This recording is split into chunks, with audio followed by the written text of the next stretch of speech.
Hey everyone, it's Kel. I hope you're doing well.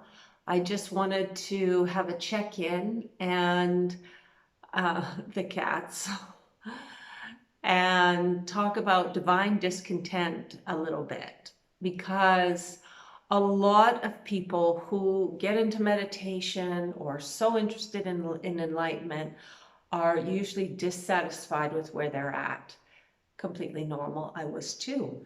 Um, in fact, this was over about 14 years ago, let's say, and I was given so much opportunity and there were so many choices, and I was confused really at which one to take. And none of them really stood out to me. None of them really had the feeling of, yeah, that's for me. And facing this over and over again, I began to think, okay, what do I want? And the sort of what do I want became so profound because I started delving into the why of everything. Well, do I really want that? I mean, what does that look long term? Oh, that looks like this. I'm not crazy about that. And the mind sort of was always in this overdrive, and I was unable to accept where I was. And I had fantastic opportunities laid in front of me. It was amazing for almost no reason, just for being there. And it wasn't, I think I read something on the internet about Hermes Trismegistus, and I'm like, yeah, he's who said meditation is the way. You will find yourself in meditation, you will find bounty. And I went, yeah, I guess that's what I want. I want bounty. And that sort of started meditation, but I also, that sort of started the actually doing the process of meditation. But there was also a component of having so much trauma happen to me, early childhood trauma, later childhood trauma, adult trauma. It just seemed to be my pattern. Wherever I was, this sort of trauma was finding me. And because this trauma and everything seemed so difficult all the time, became a theme, I started thinking, getting into this zone of, what is it all about? I mean, why is this happening to me? I mean, and where is it going? And what do I really want? Because I know that if I'm in a career that I really want, I'll just sort of lose myself in it. And the mind was unable to really go with the flow. And the flow is good. Uh, the flow is something I have never been able to get into until recently. And I mean recently. And the flow is just going with what is. And I know people have written books on it and they talk about it a lot, but this whole mindfulness thing never really was satisfying for me to bite into. I was driven, and I mean really driven, to know the truth of everything, and very dissatisfied. I actually became angry, and it was actually, anger is a fascinating emotion because I've used it to heal my body. And if you don't know my story, I'm going to link it below. It's at healwithmind.com. I got this little home video up there that just talks about my story. And yeah, the emotions can be so helpful when it comes to healing the body. And at Heal with Mind, I give some free training on how to use your emotions, because emotion is power. So getting back to the divine discontent, I started to become very angry about, the things that have happened to me, and where I was headed. And I mean, where was I headed, right? And I actually, in meditation, this anger, I know, sounds crazy, but it's true, is liquid gas. It was just amazing. anger really, I mean, just think about it when you're angry, right? It really focuses the mind. When you're angry, you are focused. You are not happy about the situation. And here's why: you are focused. And it was that focus that had me really ace out in meditation. And I mean, it was all sorts of meditation I was doing. Yes, I did have experience naturally doing out-of-body experiences when I was a child because my life was so traumatic. No, no, Hardy, no, no, Hardy, no, no, no, no, no. No, no, no, no, attaboy, attaboy. You can't go up there.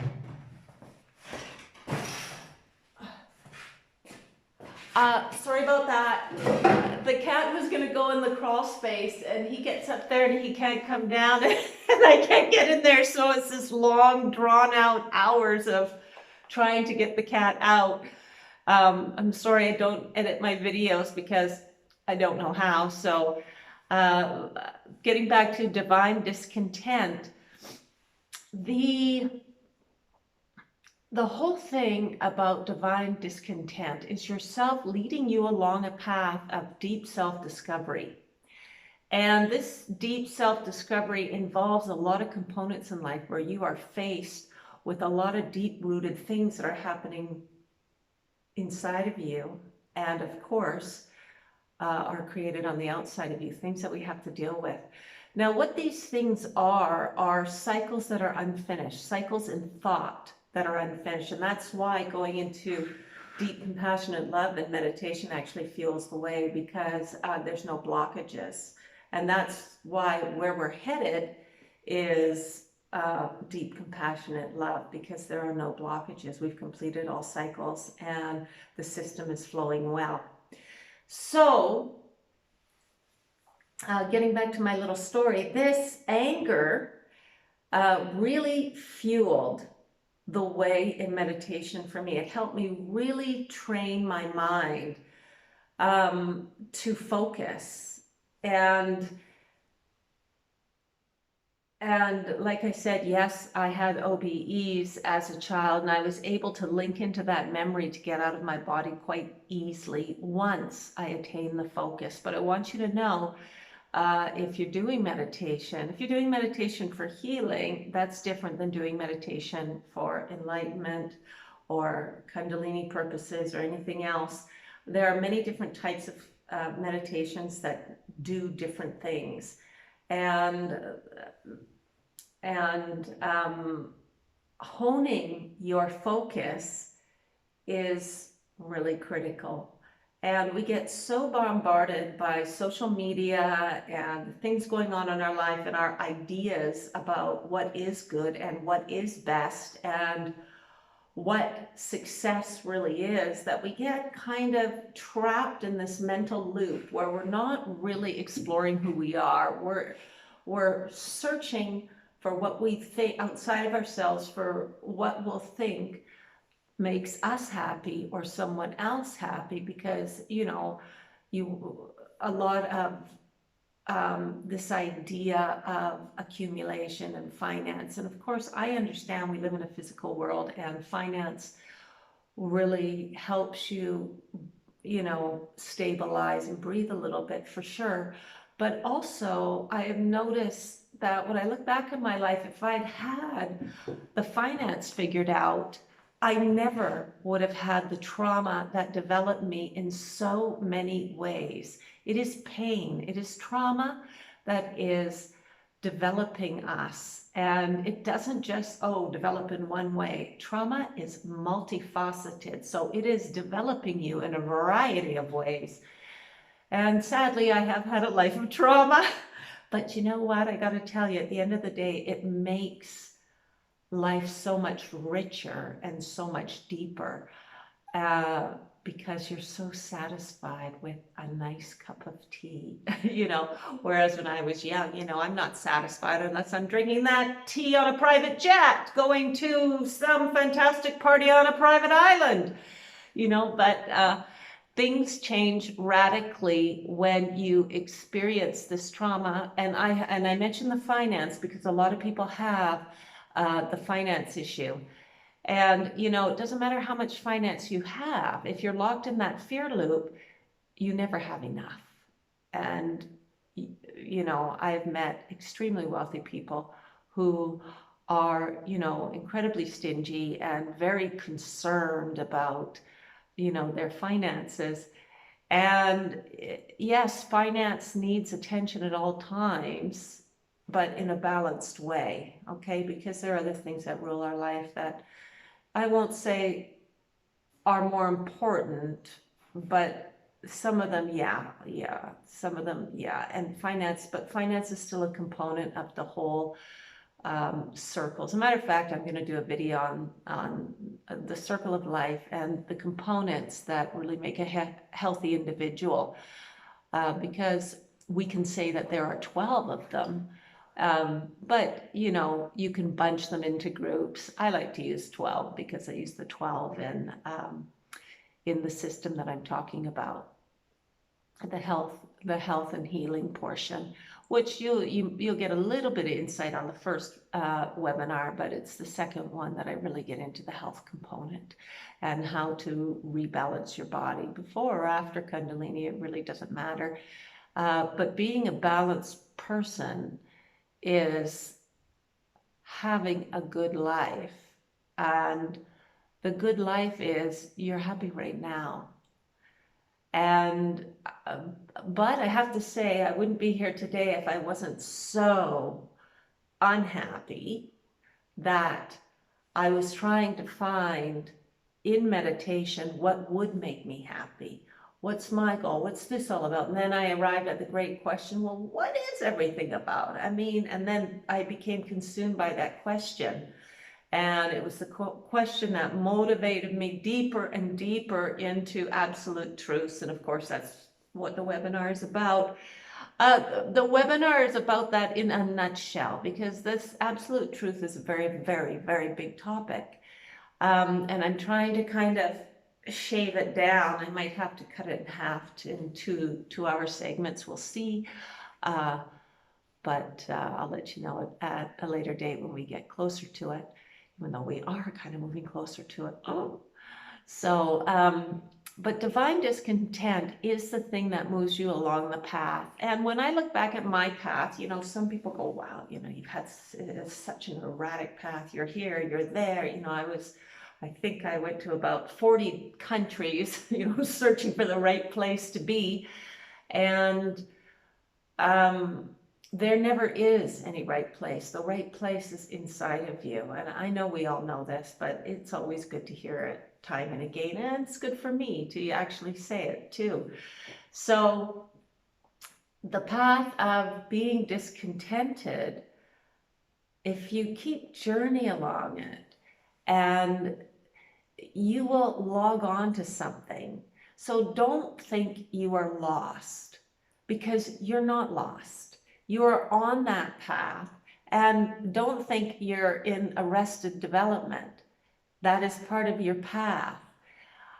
However, at this point, I want to say that it is good to choose action of any sort, because when you choose action gets it all flowing in the body and clarity comes. Because I have had such huge, oh my God, seriously, writing the book for 12 years, I mean, that's just a bit ridiculous.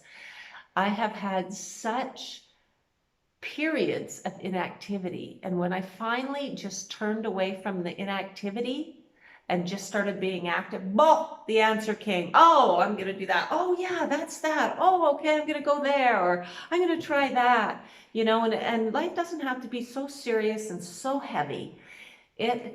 You know, when you're moving along the path, and it's always a path, regardless if you stand in one spot in your whole entire life, it is always a path, because it is a path in thought, it is a path in mind.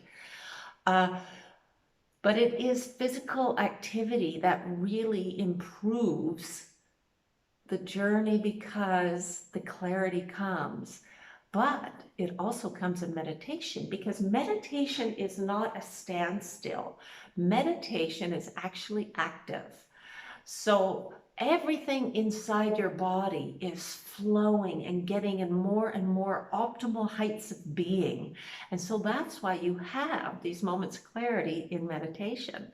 And if you can't meditate, you just have to sit and observe yourself, because that is the beginning of meditation. And take it from me, who has always been ADHD since the get-go. Even when I went to go to college, I couldn't sit in the desk. Like, I couldn't go to class because I could not physically sit in the desk because I was so ADHD. So everything is kind of a bit of balance. But if you are searching, and if you make also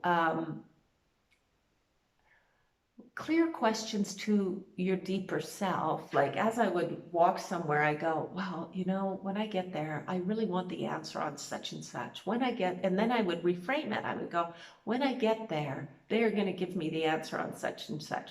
And I would refine it again. When I get there, I am going to know the answer on such and such.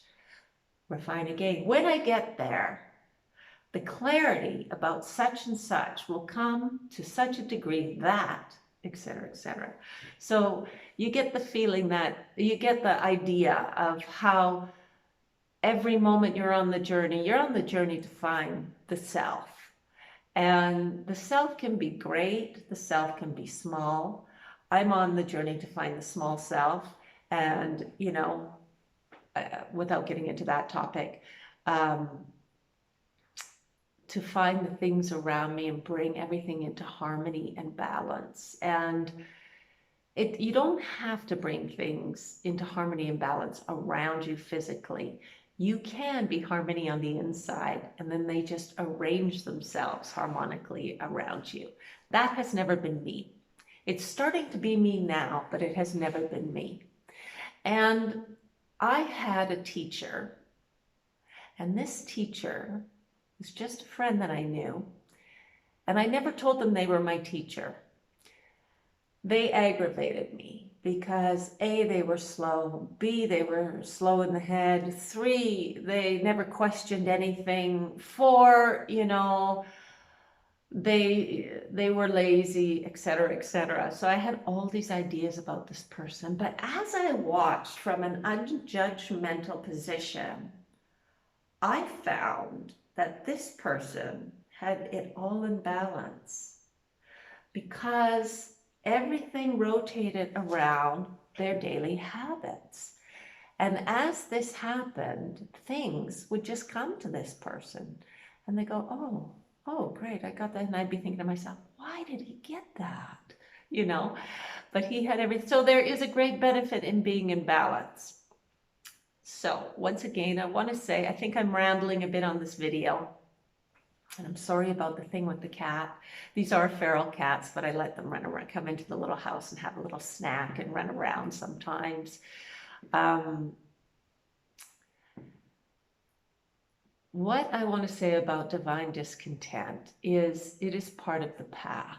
It is part of the path to rope your mind in, be more committed by watching your thoughts, words, and deeds, and staying on the path and allowing what comes to you. And that for me has been a real hard bullet to bite on, because I just was never that person. But now that I'm becoming that person, I am watching things. Life just becomes so much easier. And when I make an affirmation or a request, and then I watch it for a bit in my mind, what it would look like, and then I just let it go and I go on the rest of my day. And lo and behold, it happens. And so this whole new way of being has kind of enveloped, is that the right word? Enveloped? My world? Or brought me into a whole new kind of way of living. But the path of divine discontent for me was a really, really long one. However, the destination is good. The destination is good. And it's never having something outside of yourself that's making you happy, because then that's dependency, right? It's becoming happy yourself and being okay with where you're at and who you are. Stopping the beating yourself up. That's a hard thing to do, because we have got this subconscious mind running in the background, and it is re-emphasizing our thoughts because it's giving us what it thinks we want, right? So really watching the thoughts and starting small, and starting the meditation small, and being okay with small. I know that people are they want to solve everything overnight. No, this is the way we're doing it, and I want to be done with it. And I understand that, because I used to be like that too. But it has made my journey of this become a journey like this. So, and, you know, of course, there are exceptions to all rules. I mean, even as I say this, I have been having hypnotherapy sessions lately. So I found this lady online, and I've been doing all this hypnotherapy on a whole bunch of issues that, you know, I repeat from my parents' behavior, or my parents' vibration gave it to me. And then when I look back at life, I can see, wow, that's where it came from. And no problem with them. I'm just trying to really turn the corner on a lot of things that I feel are causing some major blocks. And just because you have massive enlightened experiences doesn't mean it's over. I have had to go back and clean up so much stuff. It is unbelievable. And it wasn't easy to clean up, and I'm still in the process. Of course, there's always the desire to go and live with the monks in the mountains and go back deep into meditation, because I'm good at it, and because there was so much discovery there. However, there is a practical part of me that's saying, you know, you really got to root in the world. So that's where I'm at right now. But it was the path of divine discontent that was actually the path of my life. And it's not that all these troubles are, oh, why can't I have this? Why can't this life be? Oh, here I am again. This is part of the path. Every little thing that you're on, where you're sitting right now, because it is the path to control our thoughts, which formulates our words and creates our actions. And we want all those to be congruent and harmonious so that our lives emit that. So I hope you got something from this video. I know I'm kind of rambling today, so I am going to get off. I hope this helps you in some way. And sorry about the cat going into the attic. We've got a huge hole cut up there because we're revamping this place and we need to put a door on it. So sorry about that. And I want you to have a great day wherever you are. And know that wherever you are is where you're supposed to be. And you've arrived. That's always a good thing, a good place to start. I've arrived. Okay, I'm here now. Now what?